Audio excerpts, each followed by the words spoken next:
Serge Véron a fait le tour des clochers avant de tomber sur cette ancienne église à l'acoustique impeccable. Une bénédiction pour y sonner la trompe de chasse. Depuis 3 ans, ce passionné y a même ouvert une école. Une fois par semaine à Chantenay-Villedieu, les élèves jouent quelques-unes des 6000 fanfares utilisées par les chasseurs pour communiquer.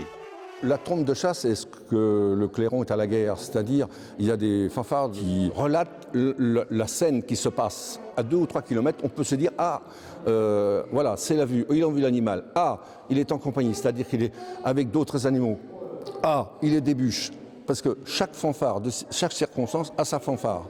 La trompe de chasse, à ne pas confondre avec le corps de chasse, accordé en mi bémol, lui. Serge Véron dispense des cours à 6 élèves âgés de 10 à 28 ans, une tradition principalement orale. Pour moi, la tradition orale est beaucoup plus fidèle que la tradition musicale. Mais la musique qui est écrite sur les portées, c'est le squelette. On commence par faire la gamme, après on les double, on les triple, on met du vibrato, on fait des sons de cloche, et ensuite on attaque une première fanfare en ton simple, souvent c'est le sanglier. Le sanglier, le pleur du cerf, le point du jour, le clocher de Dampierre. Des fanfares familières aux oreilles des jeunes élèves. Ils ont découvert l'instrument au cours de parties de chasse avec leur père.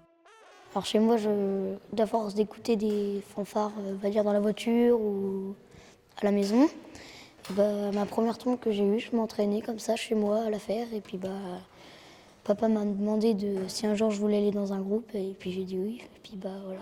Aujourd'hui, la petite école aimerait sonner plus fort. Serge Véron recherche d'autres élèves pour former un groupe d'une dizaine de musiciens.